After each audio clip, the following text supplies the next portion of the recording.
Hey everyone, and welcome to The Year Was, the podcast all about today that gives you just enough information to effectively be that guy at the party, causing all your friends to question, hey, who invited you? Like, seriously, why are you here? I'm your host, Michael Montalvo, and for the next few minutes we will swim through the river of time to try and find out what makes a day truly unique. In this episode, we examine the events that occurred June 29th. When I started this episode, I had a topic and a plan, and I began writing, and it was going great. Then I looked at the calendar and realized that I was looking at the entirely wrong day. Wowie zowie. So, presented with this new information, I set out again and began looking for topics, and I found one.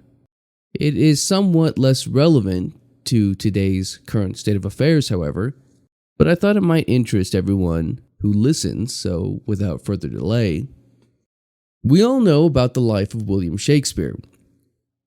We don't really know when he was born, but believe it to be around April 23rd to parents John and Mary. He went to school in Stratford, but don't know who his classmates were. Shakespeare probably studied Latin, learned to read and write, and studied classical historians, moralists, and poets.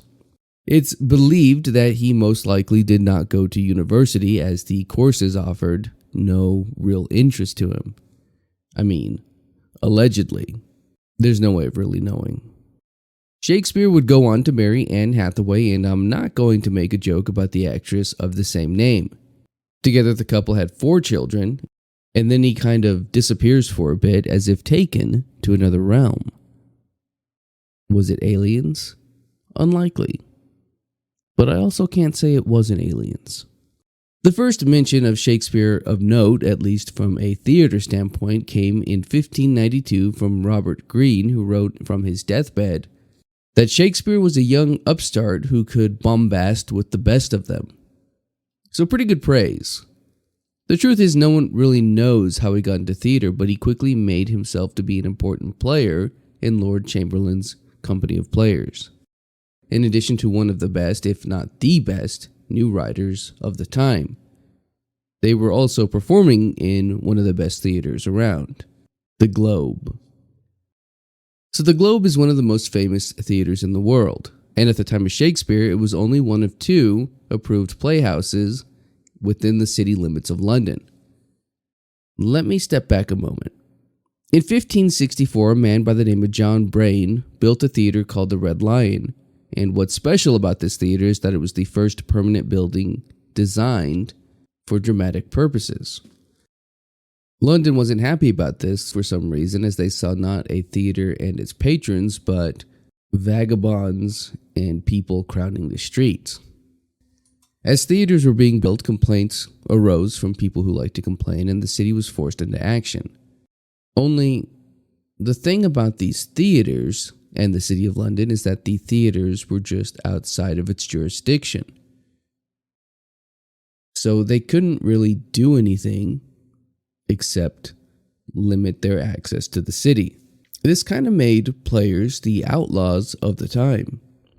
It was actually Shakespeare and his company that built the Globe Theater, and they did so in part because they could not use another theater, the Blackfriars Theater, which had a roof and a fancy government block for use in plays.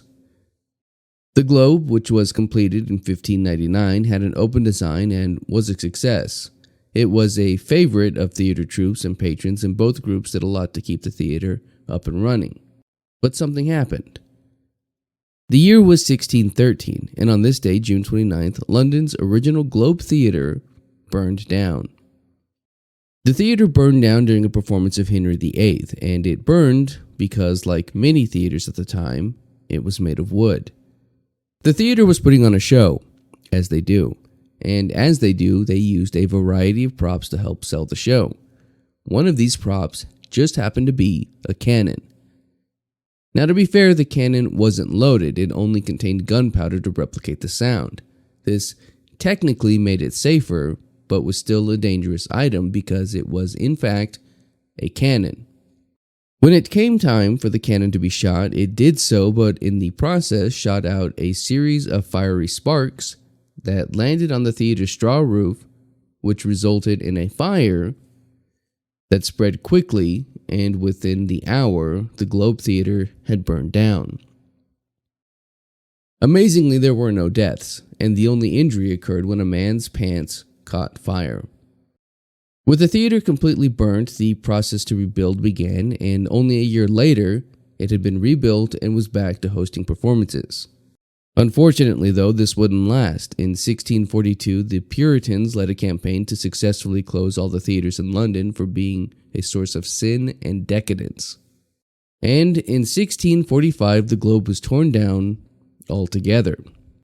While theater would return to London in 1660 and King Charles II, it wouldn't be until 1997 that the Globe would return, after years of research to ensure its historical accuracy. That's going to do it for us today. If you like this podcast and want to hear more, give us a rate and a review. That helps me out and helps steer this in a direction that is hopefully good for all. If you're watching this on YouTube, you can find the Year Was audio version on your podcast app of choice. You can find me on social media and at YouTube at the Apple Cider Club. And as always, I want to thank the Tim Kreitz Band for our musical theme. And thank you for listening. We'll see you next time.